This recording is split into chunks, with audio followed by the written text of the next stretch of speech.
Engineer थे। Engineer education देने के बाद मुखिया से चुनाव लड़े।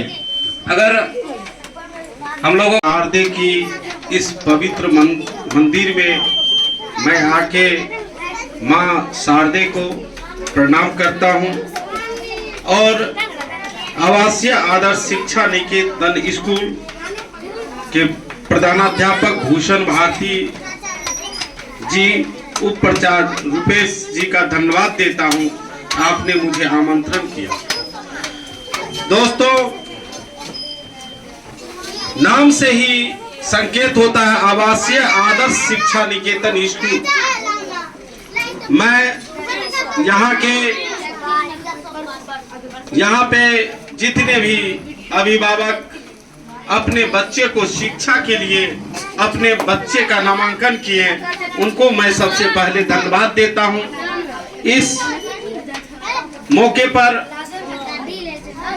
जितने भी गणमान्य व्यक्ति हैं उनको मैं धन्यवाद देता हूं और सभी बच्चे को मैं प्यार आशीर्वाद देता हूं।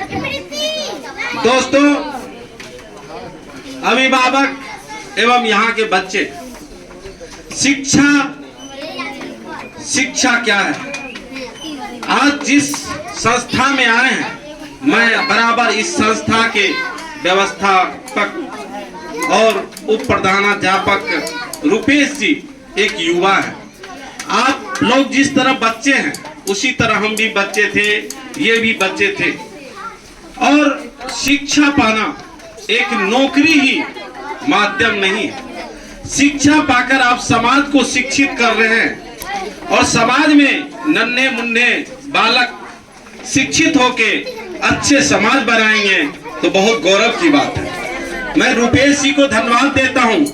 इन्होंने एमए भी इंग्लिश ऑनर्स से है इनका और आगे पढ़ाई भी जारी है और कंपटीशन की भी तैयारी इनकी जारी है। एक गरीब घर का बच्चा, कोई ये भी बड़े अमीर घर से पैदा नहीं लिया। इन्होंने अभी इसके उम्र का बहुत बच्चे बहुत पढ़ लिख कर भी जो है गलत रास्ते की ओर जाते हैं, गलत रास्ते की ओर अपने करियर के बारे में, अपने बारे में भी नहीं सोच पाते हैं कि मुझे जो माता पिता ने जन्म दिया है उस माता पिता का कर्ज कैसे अदा करूं। मैं इस संस्था के प्रधानाध्यापक भूषण भारती जी का भी धन्यवाद देता हूं कि आपने इस संस्था खोलेगा और सहरसा में शिक्षा का अलग जगाने के लिए इस तरह का कदम उठाया। और मैं अपना प्यारा सा दुलारा सा रुपेश भाई को भी धन्यवाद देता हूं। इनको जब से देखता हूं, जब से मैंने मिला, जब भी बात करेगा शिक्षा के बारे में, समाज के बारे में, समाज के हित के बारे में। दोस्तों, कुछ मेरे यहाँ चाचा जी भी एक बैठे हुए हैं, मेरे अभिभावक तुम हैं। इन्होंने बचपन के बाद 10th विलियम्स हाई स्कूल से किया, उसके बाद पटना से जो है इंटर करने के बाद मैंने अपनी पढ़ाई इंजीनियरिंग करने के लिए राजस्थान चला गया। और मैं घर पे आता था, मुझे बचपन से ही मुझे सब मेरे संस्कार, मेरे व्यवहार से अवगत था। मैंने विगत पंचायत चुनाव में मुखिया बनने का फैसला लिया। मुझे लगा कि समाज में जाकर कुछ अच्छा काम करूं। समाज, क्योंकि पढ़ लिख कर नौकरी करके सब यहाँ पे गरीब भी है ना, वो कमा के खाता है, सब कमा के खाता है, चाहे वो कोई न कोई मेहनत करके खाता है। लेकिन आप शिक्षित होके समाज में कुछ अच्छा काम करने के लिए और सेवा करने के लिए आते हो, इससे बड़ी बात नहीं होती। मैंने आया, मेरे व्यवहार से, विचार से, मेरे से मिलकर व्यक्ति मुझे प्रभावित होके मुझे 1750 वोट से 1750 वोट और 450 वोट से मुझे जीत मिली। और मैं कभी ज्यादा गांव में नहीं रहता था, सब दिन से स्कूलिंग और पढ़ाई मेरी बाहर में ही थी। तो रुपेश जी की जो सोच देख रहा हूँ उसी तरह इन्होंने पटना में भी पढ़ के ये अपने दादाजी को आदर्श मानते हुए, बार बार इनको देखता हूँ, दादाजी को एक आदर्श माने हुए। और बाबा भीमराव अंबेडकर, जो कि हमें अधिकार जो भी है, बोलने की अधिकार है, पढ़ने की अधिकार है, खेलने की अधिकार है। उन्होंने बाबा भीमराव अंबेडकर ने ही हमें संविधान में उन्होंने अधिकार दिया।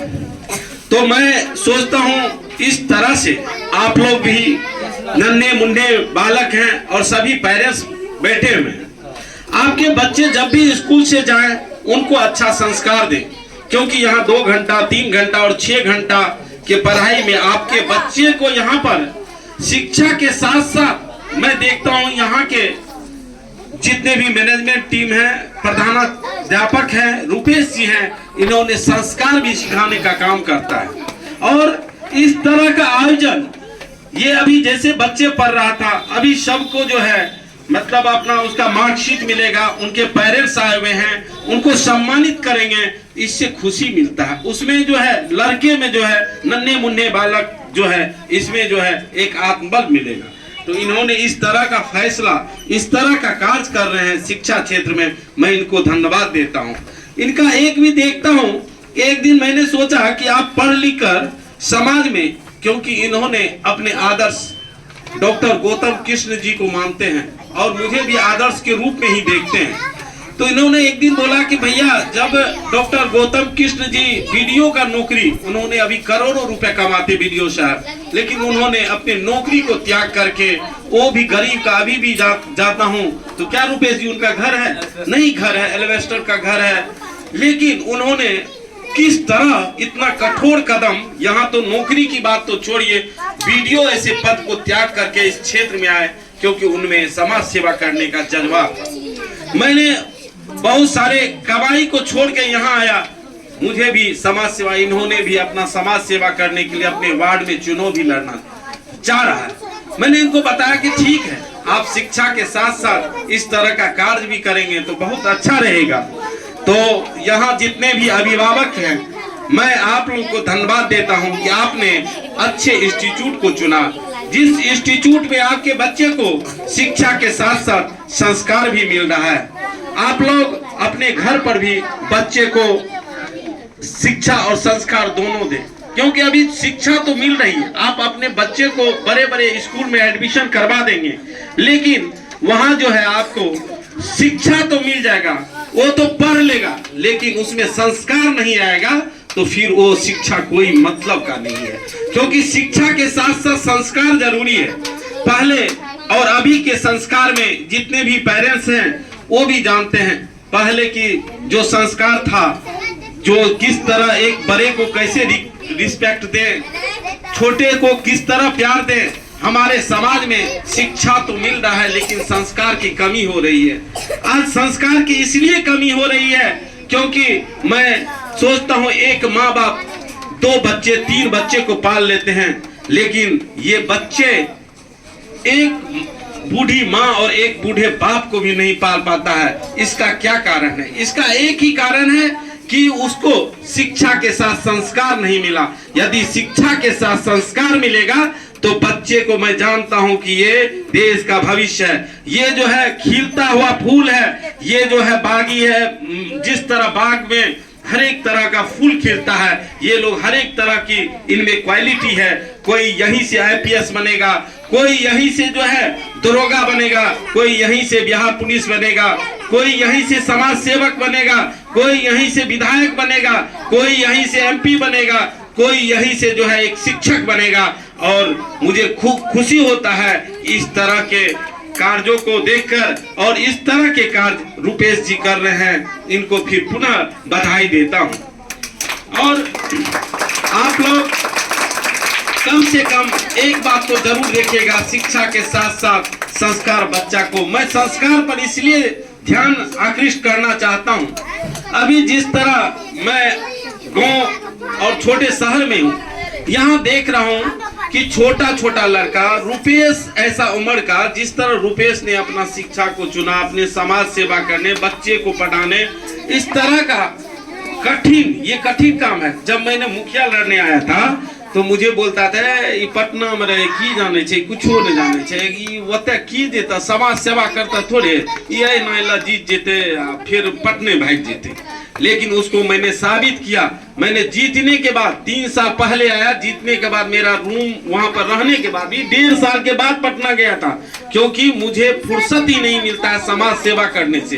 क्योंकि 24 घंटा मैं सोचता हूँ मुझे 5 साल के लिए यदि मुझे आशीर्वाद मिला है तो 5 साल में जितना मैं अच्छा कर पाऊं समाज से, उससे बेहतर और कुछ नहीं है। इसीलिए अपने अपने बच्चे को, अपने अपने जितने भी घर परिवार हो और समाज हो, उसमें कम से कम शिक्षा के साथ संस्कार लाइए।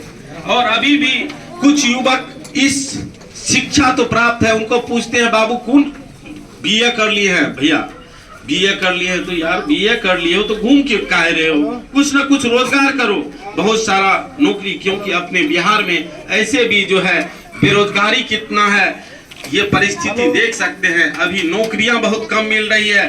तो इसी तरह बच्चे जिसको शिक्षा के साथ संस्कार रहेगा, तो मैं सभी अभिभावक को यह आशा दिलाता हूं कि आपका बच्चा, आप जब बूढ़े होंगे, आपको जब बच्चे की जरूरत होगी तो आपको संस्कार रहेगा उस बच्चे में, तो आपको उसी प्यार और दुलार के साथ रखेंगे जिस तरह अभी इसको प्यार और दुलार के साथ रखते हैं।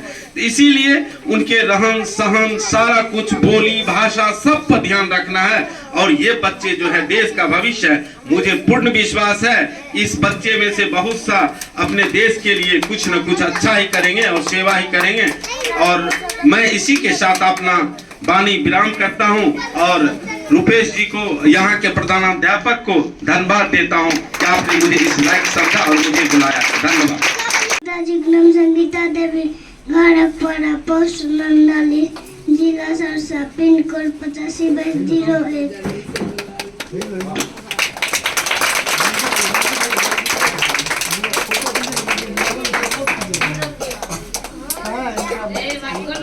आपका मुंह